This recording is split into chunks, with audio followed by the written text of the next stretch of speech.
girls, I know y'all are probably familiar with the Tesla car, the one that drives itself. And that's all pretty cool. But this tractor costs a lot more than that. And I can, you know, I'm in an open field. I'm not on the highway. You don't ever text and drive. But out here in the field, I can sit here and check my email while I'm plowing.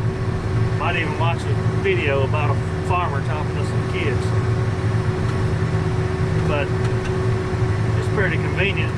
And then it'll also beep when I get to the end of the field to wake me up in case I fall asleep. That's pretty cool.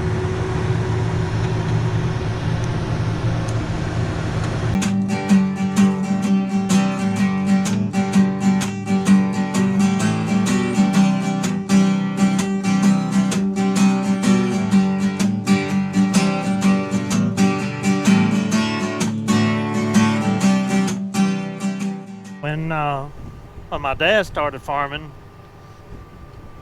the tractors he had were basically 100 horsepower, maybe 150 horsepower, and they were $10,000 to $12,000 for a top of the line tractor. And the equipment, fuel, everything was cheaper, you know, by our standards, but it was still a lot of money for them. But now what we were using is 280 horse tractor that's $250,000, and you got equipment. You know, you don't just use one thing. You got to have your planter, your plow, your combine, your field cultivator, anything to prepare to make that crop do its best, and everything's expensive. It just takes so much more, and where like having this satellite guidance is an option when you go to purchase, but it's pretty much standard equipment, kind of like a car with leather interior or a radio. Used to be a big deal. Well, most of them come with it now, and that's just something you use and you pay for them. So when you look at a loaf of bread for what it costs, only a few pennies of that goes to the farmer for the wheat he's grown, or the chicken you get at Chick-fil-A or Zaxby's or the grocery store that came from the corn the farmer's grown. It just takes a lot of money to grow that, which winds up in your family's pantry or your favorite fast food place. And there's a lot of work and a lot of money involved for a little bit of return.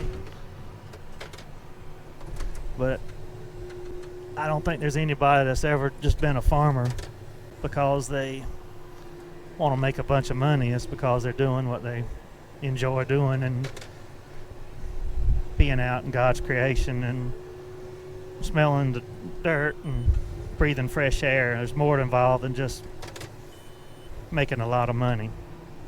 This is just never there. You make a living and you enjoy what you do, and that's a pretty good peace of mind.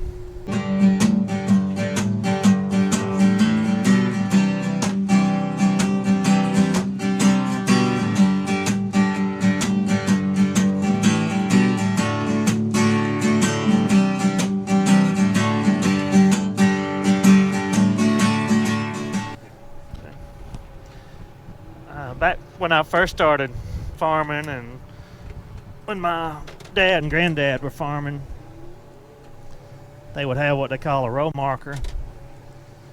And when they made a pass across the field, they had an arm that stuck out the side, and it laid a mark, so they'd have a line to follow coming back.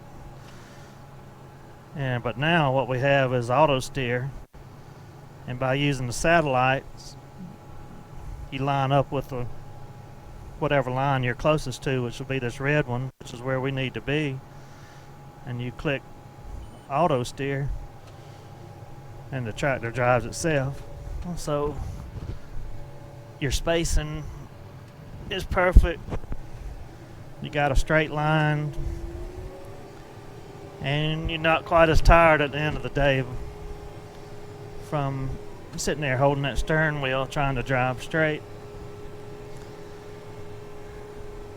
And when you're accurate like that and not doing some of it twice, or you get through faster because you're not overlapping, you're not wasting time plowing something that's already been plowed. And it makes your row spacing, and it just increases your accuracy. Whether it's fertilizer or your seed, you don't waste seed as much. You don't waste your spray by spraying something overlapping, and that's helped farming a lot. It's come a long ways.